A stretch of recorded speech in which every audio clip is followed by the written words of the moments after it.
and thought about quantitative stuff, about modeling, about calculus, about energy systems, about that sort of thing.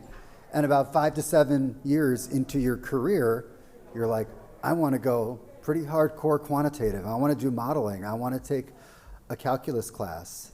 And it usually takes a lot of time, and it's an awkward, difficult adjustment. But the amount of just skill and just incredible intelligence that Bethany demonstrated, and just dedication to working in this quantitative space and using this program to make what I think is going to be an absolutely magnificent career pivot to something that includes a lot of quantitative stuff is, as somebody who's made that transition from qualitative to quantitative work, I didn't do it this fast, and I didn't do it this well. So Bethany has really impressed me as one of our all-time great CSP students, and it's my pleasure to introduce Bethany. It's all yours.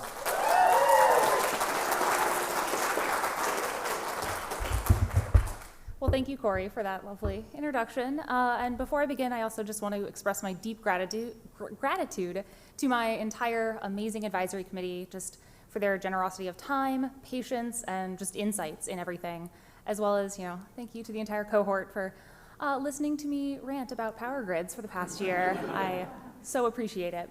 So with that, to dive in, the promise of power and resilience, mapping microgrid suitability across a range of grid modernization goals.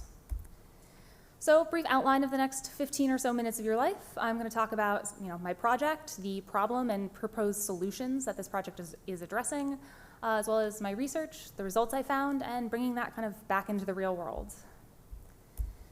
So, the project, it had kind of 3 main buckets. One was locating communities that are eligible for state funding for community microgrids under some new project proposals.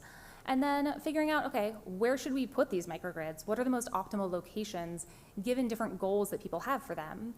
And then third, to what extent are these different goals that people have for microgrid projects aligned or at odds with each other? So why do we care? Why am I looking at this problem? Broadly, fire season in California is now kind of a year-round thing, and this is only getting worse with climate change, unsustainable development practices. We're staring down the barrel of this fire season. And while only about 10% of wildfires in California have been linked to electrical equipment malfunctions, these have been among some of the most devastating wildfires we've experienced. So to lower this risk of wildfire, utilities have started instituting public safety power shutoff events, or PSPS events, where they proactively de-energize their power lines. And while this does reduce wildfire risk, it can also cause other consequences. Losing power might not be a big deal to you or I, but different people have different needs. People who rely on medical equipment that uses electricity, if you can't afford to miss work. So, there are some serious consequences to these events. Our lives very much rely on electricity. So, utilities in the state are exploring different solutions to increase communities and individuals' resilience to these events. Utilities in particular are looking at system hardening, things like undergrounding electric lines, doing increased vegetation management to make sure that power lines are clear. And the state is also exploring the potential of microgrids to, help increase this resilience. So for those who haven't been listening to me talk about this for the last year, in brief, a microgrid is simply a collection of localized energy generation, energy storage, and load that can either act in concert with or disconnected from the main power grid. It generally sits behind a point of common coupling, which allows it to island from the main grid, if there is a disruption elsewhere. So for the purpose of this analysis, I'm looking at a microgrid as being, just serving one single, critical facility, a facility that is critical to community functioning, and, one other customer. Microgrids can take myriad forms, have lots of different sizing configurations, but I'm looking at this specific configuration of a microgrid because it's also what the state is looking at in some recent legislation. This legislation is Senate Bill 1339, which was passed in 2018, and one track of this proceeding ended up working on building out community microgrids. In general, this bill was around accelerating the adoption of and commercialization of microgrids broadly, but given the impacts of PSPS events, they started working on the community microgrid piece. One result, though, was $200 million designed for the state's 3 major utilities, PG&E, SoCal Edison, and SDG&E, to install microgrids in vulnerable communities. So that's where I focused. I understand this chart is very difficult to read from where you are. I will say it is not that much easier to read if you have it printed on a PDF in front of you. But it is the proposed microgrid incentive program, sort of how this process of allocating these funds is going to look as designed by the state's major utilities. So my project focuses on one little piece within one of these little buckets, which is the community eligibility piece. Who gets these microgrids?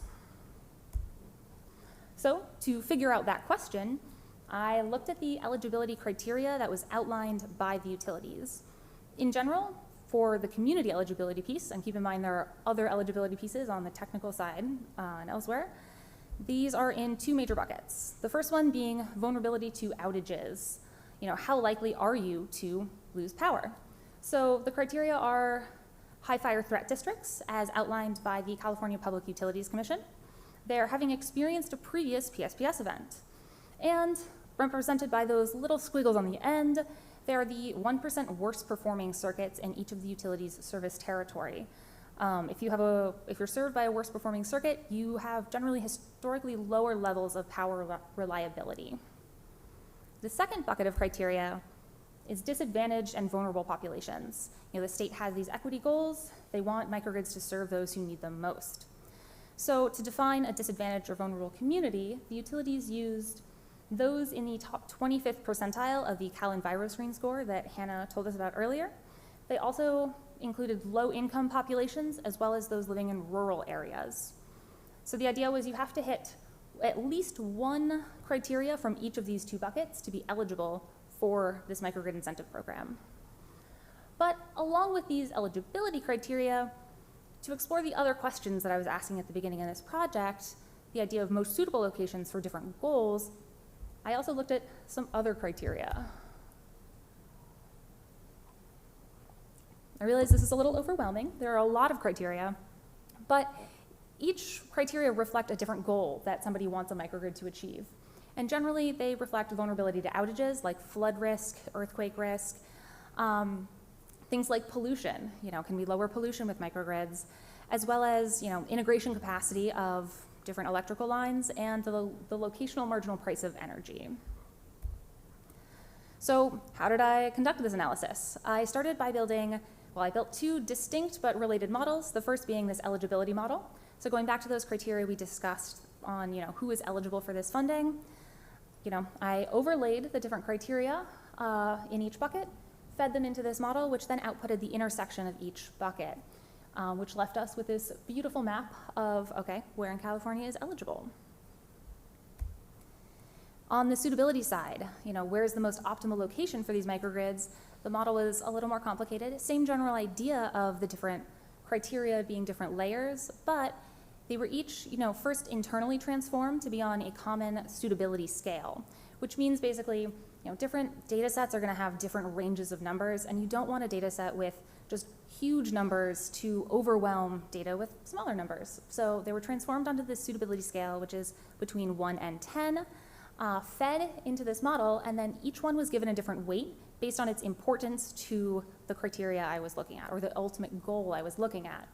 Because what I ultimately did to figure out this, to what extent are different goals aligned or at odds, is I identified 9 different kind of iconic cases of things people want microgrids to do. It started with this idea of pure resilience, because resilience is, after all, the core function of a microgrid, but then it also included portfolios for lowering pollution, decarbonization, improving equity measures, things like that. So depending on that ultimate goal and how important a criteria was to it, that was the weight it was given. And ultimately, these were fed into the model and outputted a suitability score between 1 and 10, with 1 being poor suitability represented in red, and the closer to 10 being represented in green being higher suitability. So what did I find after running this model more times than I care to admit? On the eligibility side, I saw that there was lots of, it covered lots of land, but maybe not that many people covered, which, kind of makes sense when you're thinking about the criteria that go into it, rural areas. I will also, real quick, forgot to mention earlier, you can kind of see the gray cutouts. Can you see those? This study only focused on the 3 major utilities in California, and so only their service territories are included. In any of the following maps, if you see just like clear white areas, that's because a different utility serves that area. So back to the eligibility findings, lots of area, not many people.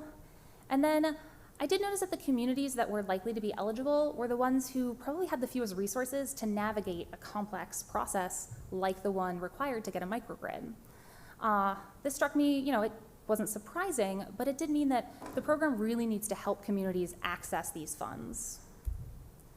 On the suitability side, I saw that prioritizing different secondary goals did lead to a change in the distribution of most suitable locations, and that some goals were aligned, but others were definitely at odds. The goal of pure resilience tended to be more at odds or output different locations than the goals of boosting equity, lowering pollution, and decarbonization.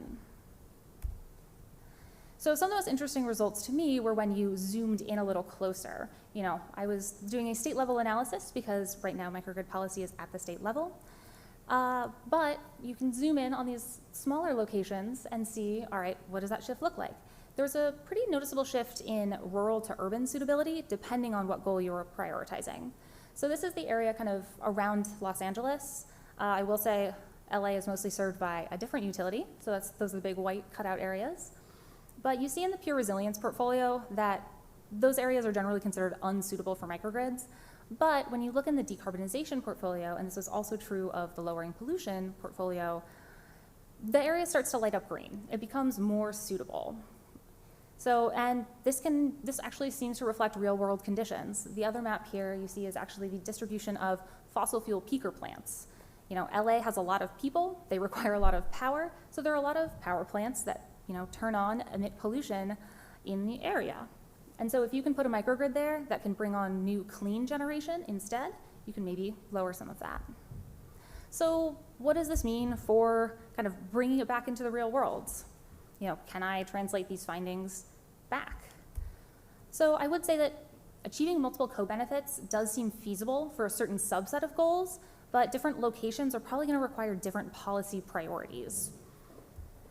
As well, determining suitability should probably be done in the context of both this larger picture of state goals and what we need, but also in the context of site-specific factors. Taking this broad look using these criteria outlined by the utilities, they might not take into account all the different factors of a community needs or community benefits or sort of different things that impact a community. What does your transmission infrastructure look like? Is that vulnerable, even if you haven't experienced a PSPS event? As well, that kind of gets into, I noticed in all of this that utilities have all of the power in this situation, both literally and figuratively. And, the very nature of an investor-owned utility makes them kind of an odd partner in this work. The state has goals around equity, around decarbonization, where utility has other goals that, responsibilities that they have to their shareholders. So trying to balance these might ultimately get a little bit tricky. So imperfect partner potentially for resilience projects that are focused on these sort of human benefits. While a state can quantify the economic value of lives saved, avoided losses, a utility is going to have a hard time writing that in a check to its shareholders. So ultimately, in conclusion, like many things in the climate sphere, it's a thorny problem that's as much about institutional power and the structures we've set up for our society as it is about a particular resilient solution like microgrids. Thank you all for listening. Any questions?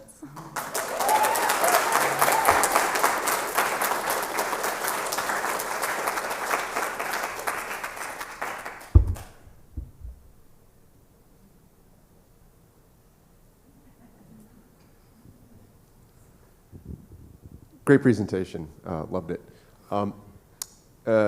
Quick question, you mentioned that there were some challenges for the disadvantaged communities and that they specifically sort of maybe struggle they might not have the support in order, required to get access to the whatever, the 13 whatever bill that was put forth in 2018. Can you speak to that a little bit? And do you have any potential recommendations or at least thoughts on perhaps a policy change that could be implemented that might help them gain access to that? Yeah, that's a really interesting question. Thank you for asking. I would say that, communities have different levels of resources and different levels of institutional power. What one community can accomplish is different from what another community can accomplish. And so ensuring that the communities who need these resilience solutions the most have not only when I say the resources, I both mean the funding to, try to apply for a program like this one, but also just sort of the time and manpower and the knowledge of these programs. The Microgrid Incentive Program does outline a few ways in which, they're doing some community outreach. They have sort of technical help available for communities. You can apply for a grant to fund your application, but you have to self-fund up until that point. And there's just so many pieces to gaining access currently to the funds that will help you, build a resilient solution that I think we need some more sort of earlier pieces to that. How do we help communities recognize that they might be eligible? How do we help them fund that initial step of, technically speaking, is this the right resilient solution for you? Can you pursue this? And sort of making sure that expertise is out there in the communities that need them most.